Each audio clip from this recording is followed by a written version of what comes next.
संदर्भातल्या काही घडामोडी आपण सविस्तरपणे या स्पेशल रिपोर्ट्स मधून जाणून घेऊया। इराणच्या मिसाईल हल्ल्यामुळे इस्रायलमध्ये एकच हलकल्लोळ उडालेला आहे। नेतन्याहूंची कोणती संरक्षण प्रणाली फुलप्रूफ नसल्याचं आता उघडच झालेलं आहे। इराणच्या क्षेपणास्त्रांनी इस्रायलच्या हवाई संरक्षण प्रणालीला चकवा दिला आणि अचूक मारा केला। खामेनींच्या हत्येचा सूड घेण्याकरता इराण युद्धाच्या मैदानात उतरलाय।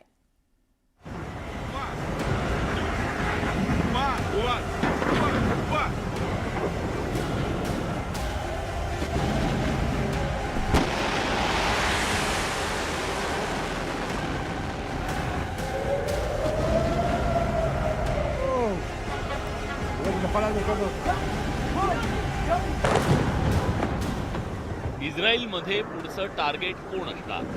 इराणचे सर्वोच्च नेते खामेनींच्या हत्येचा सूड घेण्यासाठी इराण कुठे कुठे क्षेपणास्त्रांचे हल्ले करणार याविषयी अनेक तर्कवितर्क लावले जात आहेत। इराणच्या टार्गेटवर सध्या इस्रायलचे प्रमुख नेते आहेत, ते म्हणजे इस्रायलचे पंतप्रधान बेंजामिन नेतन्याहू, इस्रायलचे संरक्षण मंत्री काट्स, इस्रायलचे लष्कर प्रमुख इयाल झामीर आणि गुप्तचर संस्थेचे प्रमुख डेव्हिड बार्निया हे इराणच्या हिट लिस्टवर आहेत। इराणमध्ये इस्रायलकडून हल्ले केले जात आहेत, तर इस्रायलवर क्षेपणास्त्रांचा मारा केला जातोय।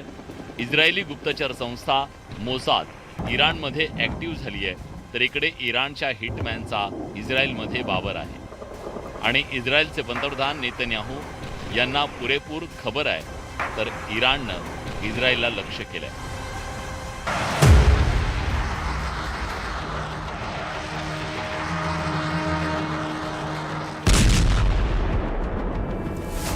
पश्चिम येरुशलेममध्ये क्षेपणास्त्रांचा हल्ला करण्यात आला। तेल अवीव लगत बेत शोमेशमध्ये भीषण हल्ला झाला। या हल्ल्याचे व्हिडिओ सोशल मीडियावर व्हायरल झाले। इराणच्या या घातक हल्ल्यामुळे इस्रायलला मोठा धक्का बसलाय। इराणचा तो हल्ला रोखण्यात इस्रायलला साफ अपयश आलं, पण नेतन्याहू यांचा आत्मविश्वास जराही ढळलेला नाहीये।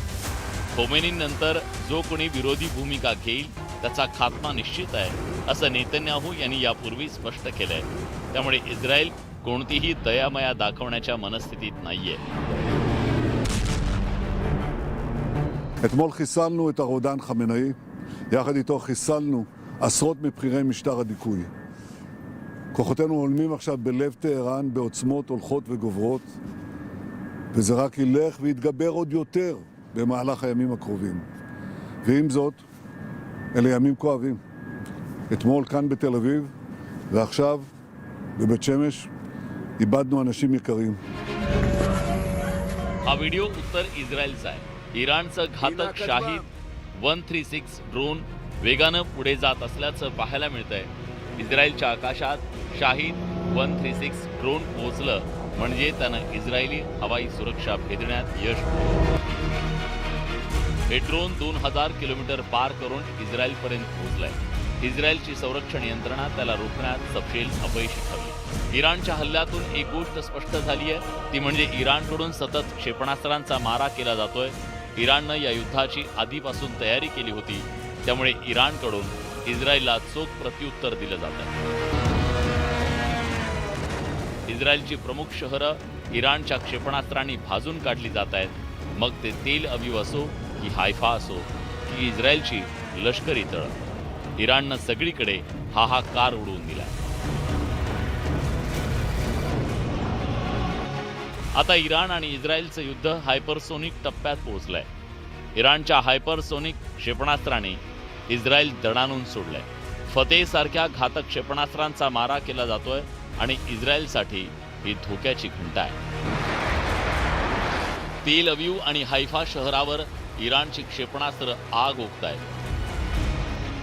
नेतन्याहूंची क्षेपणास्त्र विरोधी प्रणाली इराणचा प्रतिहल्ला रोखण्यात अपयशी ठरतेय, हे या युद्धातून समोर येत आहे।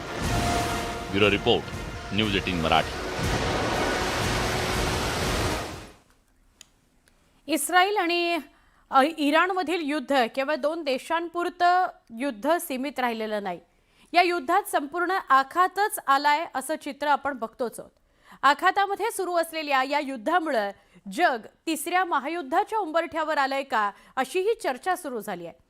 इस्रायल आणि अमेरिकेच्या हल्ल्यांना इराण मात्र जोरदार प्रत्युत्तर देताना दिसतंय.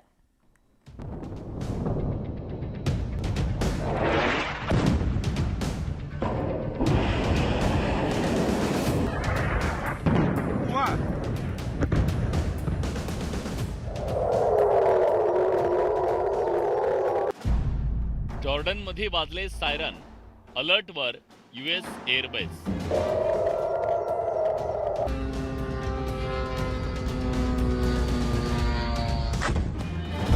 कुवेतमध्ये अमेरिकेच्या बेसवर हल्ला. मनामात स्फोटाचे आवाज.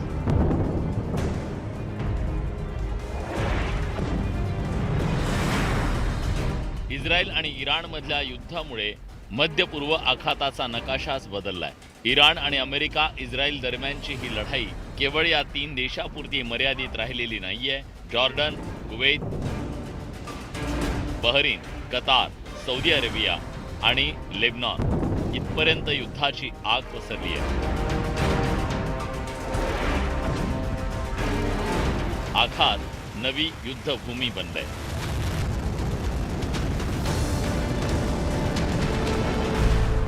आपले सर्वोच्च नेते आयातुल्ला अली खामेनींच्या मृत्यूनंतर इराणमध्ये प्रतिशोधाची आग भडकली आहे.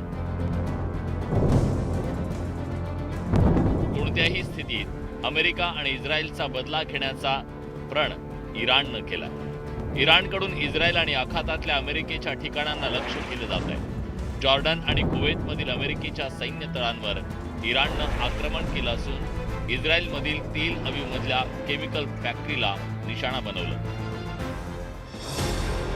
इराकच्या इरबिलमधील हॉटेलवर इराणनं ड्रोन हल्ला केला. या ठिकाणी अमेरिकेच्या सैनिकांनी आश्रय घेतल्याची माहिती समोर आल्यानंतर हा हल्ला करण्यात आला. बहरीनमध्ये तरुणांचा गट आणि अल खरीफ शासकाच्या सुरक्षा बलासोबत झडप झाल्याची माहिती समोर आली आहे. इराण समर्थित गटांचा संदेश साफ आहे. युद्ध केवळ सीमा भागात लढलं जाणार नाही, तर जिथे जिथे अमेरिका उपस्थित आहे त्या त्या ठिकाणांना निशाणा बनवलं जाणार आहे. याच दरम्यान कुवेतनं 178 बॅलिस्टिक मिसाईल आणि 384 ड्रोनला नष्ट केल्याचा दावा केला. UAEनं इराणकडून सोडण्यात आलेल्या 169 मिसाईलच्या हवेत ठिकऱ्या उडवल्या. बहरीननं 70 मिसाईल आणि 76 ड्रोनचा हल्ला निष्फळ ठरवला. तर कतारनं 98 बॅलिस्टिक मिसाईल, 24 ड्रोन आणि 2 Su-24 लढाऊ विमानं पाडल्याचा दावा केलाय. इराणकडून अमेरिका आणि इस्रायलच्या ठिकाणांवर आक्रमण केल्यानंतर आता अमेरिका आणि इस्रायलनं इराणला तोडीस तोड प्रत्युत्तर देण्याची तयारी सुरू केली आहे. अमेरिका आणि इस्रायलनं केलेल्या हल्ल्यामुळे इराणची राजधानी तेहरानमध्ये मोठा विध्वंस झालाय. तेहरानच्या कम्युनिकेशन सेंटरची ही दृश्य पहा. हे सेंटर ढिगाऱ्यात रूपांतरित झालंय. युनेस्कोनं जागतिक वारसा म्हणून जाहीर केलेल्या गोलेस्तान पॅलेसचंही इस्रायलच्या हल्ल्यामुळे मोठं नुकसान झालंय. याबाबत युनेस्कोनं चिंता व्यक्त केली आहे. या व्यतिरिक्त एविन जेलवरही हल्ला करण्यात आलाय. Iran for 47 years has been chanting death to America, death to Israel too, but you're the big Satan, we're the small Satan. Death to America. And they spread a worldwide web of terror. So this is a regime committed to destroying the United States of America. It's the only country on the planet that says so openly and works tirelessly to achieve that goal. दुसरीकडे लेबनॉनमध्ये असलेल्या हिजबुल्लाच्या ठिकाणांवर इस्रायलनं भीषण प्रहार केलाय. Hezbollah जवळ 25,000 rocket, 1,000 drone आणि 3,000 लढवई असल्याचा दावा इस्रायलनं केलाय. एका बाजूला मिसाईल, दुसऱ्या बाजूनं ड्रोन आणि मध्ये आखाती देश. ही सगळी परिस्थिती पाहता येणाऱ्या दिवसात जगात मोठ्या विध्वंसाचे संकेत मिळत आहेत.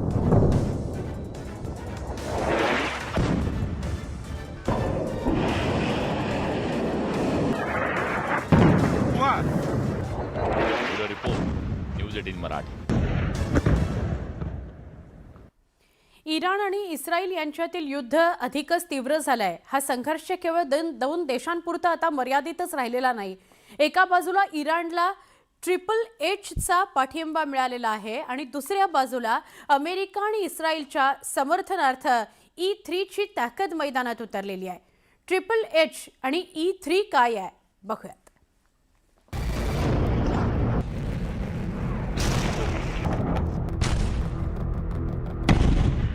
महायुद्धात इराणसाठी ट्रिपल एचची एंट्री. इस्रायल अमेरिकेला E3 ची साथ. ट्रिपल एच E3 मुळे तीव्र झाला संघर्ष. एका बाजूला अमेरिका इस्रायल तर दुसऱ्या बाजूला इराण आणि त्यांना पाठिंबा देणाऱ्या सशस्त्र संघटनांची आघाडी. असं युद्धाचं समीकरण पाहायला मिळतंय. इराणचे सर्वोच्च नेते आयतुल्ला अली खमेनी यांच्या मृत्यूनंतर परिस्थिती अधिकच चिघळली आहे.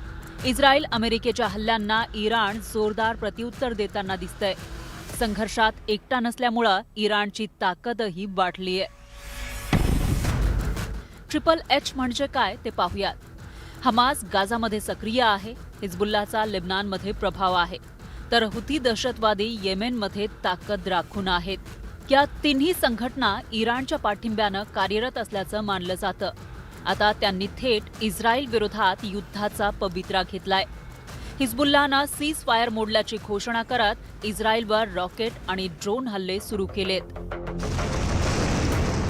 रविवारी रात्री अचानक झालेल्या हल्ल्यानंतर इस्रायलनंही तात्काळ प्रत्युत्तर दिलं. लेबनानमध्ये हिजबुल्लाच्या तळांवर बॉम्बचा वर्षाव करण्यात आला. मोठ्या प्रमाणात स्फोट होत असल्यामुळं नागरिकांनी घर सोडून सुरक्षित ठिकाणांकडे स्थलांतर केलं. तर तिकडे इस्रायल अमेरिकेला E3 चा पाठिंबा मिळालाय. E3 म्हणजे युरोपमधील 3 देश. युरोपमधील फ्रान्स, जर्मनी आणि ब्रिटननं संयुक्त निवेदन जारी केलंय. त्या निवेदनात इराणच्या मिसाईल आणि ड्रोन हल्ल्यांचा निषेध करण्यात आलाय. मित्र देशांच्या सुरक्षेसाठी डिफेन्सिव्ह ॲक्शन घेण्यास मागे पुढे पाहणार नाही असंही E3नं स्पष्ट केलंय. एकंदरीतच ट्रिपल एच आणि E3 मुळे हे युद्ध फक्त 3 देशांपुरतं मर्यादित राहिलेलं नाही, तर संपूर्ण जगालाच महायुद्धाच्या उंबरठ्यावर नेऊ शकतं. त्यामुळं युद्धाच्या प्रत्येक दिवसासोबत धोकाही वाढत चाललाय. Bureau report, news 18 Marathi.